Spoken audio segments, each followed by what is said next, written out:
আমরা কষ্ট পাই এই ঢাকা বিশ্ববিদ্যালয়ে বিপ্লবের পরে আজকে 26-27 অর্থ বছরের বরাদ্দ এসেছে বিশ্ববিদ্যালয়ে 1031 কোটি টাকা বরাদ্দ এসেছে ঢাকা ইউনিভার্সিটিতে। এই 1031 কোটির মধ্যে একটা পয়সা তারা গবেষণার জন্য বরাদ্দ দেয় নাই। তাহলে একটা বিশ্ববিদ্যালয়ে যদি গবেষণার জন্য একটা পয়সা বরাদ্দ না থাকে তাহলে একটা জাতি কিভাবে চলবে? তাহলে এই বিশ্ববিদ্যালয় সারাদিন তো রাজনীতি হবে। তো এইভাবে রাজনীতি করে তো একটা জাতি তাদের মুক্তি মিলবে না। আর ঢাকা বিশ্ববিদ্যালয়ে যদি এই অবস্থা হয় তাহলে পুরো বাংলাদেশের চিত্র চিন্তা করেন, আমাদের শিক্ষা ব্যবস্থা চিন্তা করেন। এবং যে বরাদ্দ আসে বিশ্ববিদ্যালয় থেকে বারবার বলা হয় তাদেরকে গবেষণায় বরাদ্দ দেওয়া হয় না। এর আগের অর্থ বছরগুলোতে যে বরাদ্দ হয় তার 2% গবেষণায় বরাদ্দ দেওয়া হয়। এখন আমরা যখন দেখছিলাম সেই 2% যে বরাদ্দ আসে সেটা তারা ব্যয় করতে পারে কিনা, বিশ্ববিদ্যালয়ের প্রশাসন সেই টাকাটাও তারা ব্যয় করতে পারে না। এর আগে 24-25 অর্থ বছরে বিশ্ববিদ্যালয়ে প্রায় 2 কোটি টাকা গবেষণার জন্য বরাদ্দ দেওয়া হয়েছিল। এই 2 কোটি টাকার মধ্যে প্রায় 6 কোটি টাকার মতো টাকা ল্যাপস হয়ে গেছে, বিশ্ববিদ্যালয় তারা ব্যয় করতে পারে নাই। আর যখন টাকাগুলো বরাদ্দ দেয় তারা দলীয় বিবেচনায় বিভিন্ন শিক্ষকদেরকে বরাদ্দ দেয়, মেরিটোক্রেসির ভিত্তিতে তারা বরাদ্দ দেয় না। তাদের বিভিন্ন যে সংগঠনগুলো আছে, সাদা দল, নীল দল, এই দলের পন্থী শিক্ষকদেরকে তারা বরাদ্দ দেয়। তো আমরা আশা করব এই জুলাই বিপ্লব পরবর্তী এই ফেসিবাদী যে কাঠামো, ফেসিবাদী যে মনস্তত্ত্ব সেটা পরিবর্তন হবে এবং একটা নতুন বাংলাদেশ বিনির্মাণ করার জন্য আমাদের এই পেশাজীবী সংগঠনগুলোকে নতুনভাবে ঢেলে সাজানো দরকার, আমাদের বিশ্ববিদ্যালয়গুলো ঢেলে সাজানো দরকার। সেই জায়গা থেকে ডাকসুতে দায়িত্ব নেওয়ার পরে আমরা সেটা প্রমাণ করেছি কীভাবে শিক্ষার্থীদের অধিকার নিশ্চিত করতে হয়, কীভাবে শিক্ষার্থীদের জন্য কাজ করতে হয়। আমরা গত 10 মাসে বিশ্ববিদ্যালয় প্রশাসনের অসহযোগিতা সত্ত্বেও প্রত্যেকটা সমস্যা আমরা অ্যাড্রেস করার চেষ্টা করেছি।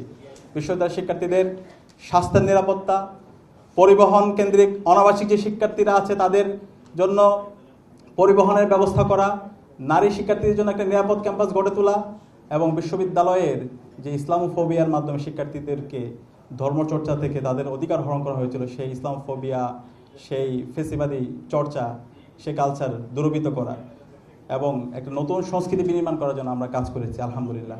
এবং আমাদের দায়িত্ব শেষ হওয়ার আগে বিশ্ববিদ্যালয়ের শিক্ষার্থীদের কাছে যে কমিটমেন্টগুলো দিয়েছিলাম আমরা প্রত্যেকটা কমিটমেন্ট বাস্তবায়ন করব এবং ভবিষ্যতে যারা আসবে তাদের জন্য আমরা নতুন এবং নিরাপদ একটি ক্যাম্পাস আমরা রেখে যাবো ইনশাআল্লাহ। আমরা আশা রাখবো এই জুলাই বিপ্লব পরবর্তী এই নতুন বাংলাদেশে আজকে যারা নির্বাচিত হয়েছেন, যারা এমপিরা আছেন, যারা মন্ত্রীরা আছেন, তারাও এভাবে জনগণের কাছে জবাবদিহি করবে।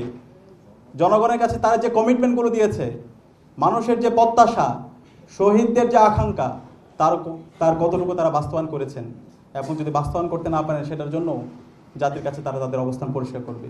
কিন্তু আমরা দেখতে পাচ্ছি নতুন যে সরকার গঠিত হয়েছে এবং যারা এখন মন্ত্রী হয়েছেন, এমপি হয়েছেন, তারা আগের মতো ফেসিবাদী ভাষায় তারা কথা বলে। তারা যে জুলাই বিপ্লবের মাধ্যমে আজকে এমপি হয়েছেন, মন্ত্রী হয়েছেন, সেই বিপ্লবের আকাঙ্ক্ষাকে তারা আজকে আর ধারণ করছে না। তারা গণভোটের যে জনরায় এসেছে সেই জনরায়কে তারা উপেক্ষা করছে। আমরা দেখতে পাচ্ছি যে জুলাই সনদ এবং গণভোটে হায়ের পক্ষে ক্যাম্পেইন করেছেন আজকের যিনি প্রধানমন্ত্রী, তিনিও আজকে গণভোটের জনরায়কে উপেক্ষা করছে। আমরা একই সাথে দেখতে পাচ্ছি তারা এই ফেসিবাদের প্রতি তাদের বিভিন্নভাবে দরদ, বিভিন্ন জায়গায় আওয়ামী লীগকে তারা পুনর্বাসন করছে।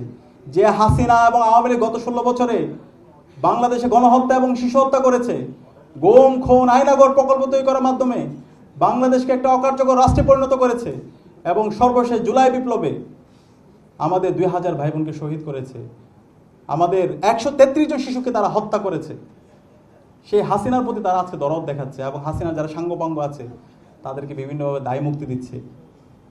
আমরা হুঁশিয়ার করছি, আমরা আমাদের বর্তমান সরকারকে আমরা অনুরোধ করছি এই হাসিনা এবং তার সকল দূষরদেরকে এই বাংলার মাটিতে তাদেরকে বিচার আওতায় নিয়ে আসতে হবে।